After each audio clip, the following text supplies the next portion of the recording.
பல கோயில்களில் இந்த அபிஷேகம் செய்த நீர் பயனற்று போவது அதன் பலனை அறியாமல் போனதால் தான். ஆனால் அக்காலத்தில் இந்த அபிஷேக நீரின் ஒரு துளி கூட வீணாக்கப்படவில்லை.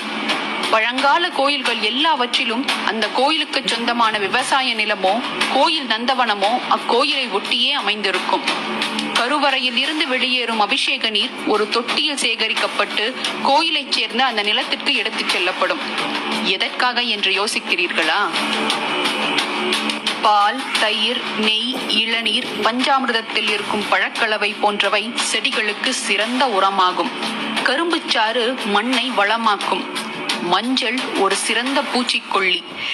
இப்படி அபிஷேகத்திற்கு பயன்படுத்தப்படும் ஒவ்வொரு பொருட்களுமே விவசாயத்தையும் மண்ணையும் வளமாக்கக்கூடியவை. அதனால்தான் கோயிலை சுற்றி இருக்கும் நிலங்களில் விவசாயம் செழித்து இருந்தது. ரசாயனமில்லா இயற்கை விவசாயத்தில் உரமாக பயன்படுத்தப்படும் பஞ்சகவ்யம் இங்கே அபிஷேக பொருட்களின் பட்டியலில் இருக்கும் பெரும்பாலானவற்றின் கலவை என்பதை கவனித்தீர்களா? அடுத்து 3வது மாங்காய், அதாவது அபிஷேகத்தின் 3வது பலனையும் கூறுகிறேன்.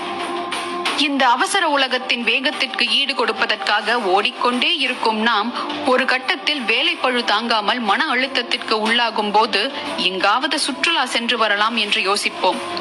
அப்போது நமக்கு உடனே நினைவிற்கு வருவது அருவி, கடல், மலை.